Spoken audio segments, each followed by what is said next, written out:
बदनापूर तालुक्यामधील नाणेगाव वाळू घाटात नियमबाह्य उत्खनन, तहसीलदार व जिल्हा प्रशासनाचे जाणीवपूर्वक दुर्लक्ष. नाणेगाव येथील वाळू घाटावर मोठ्या प्रमाणावर नियमबाह्य वाळू उत्खनन सुरू असल्याचा गंभीर आरोप स्थानिक ग्रामस्थांनी केला आहे.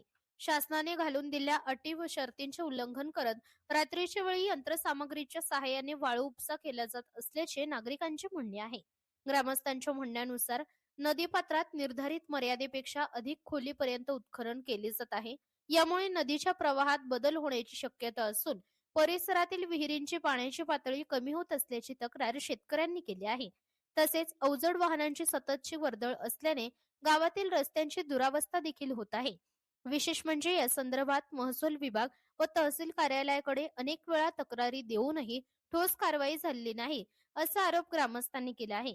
त्यामुळे तहसीलदार व जिल्हा प्रशासनाचे जाणीवपूर्वक दुर्लक्ष होत असल्याची चर्चा रंगू लागली आहे.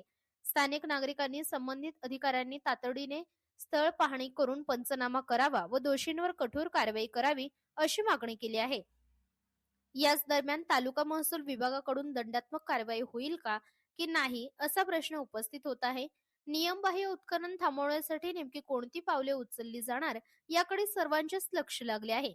पर्यावरणाचा समतोल राखण्यासाठी व शासनाच्या महसुलाचे नुकसान टाळण्यासाठी तात्काळ कारवाईची गरज असल्याचे मत पर्यावरणप्रेमी व सामाजिक कार्यकर्त्यांनी व्यक्त केले आहे.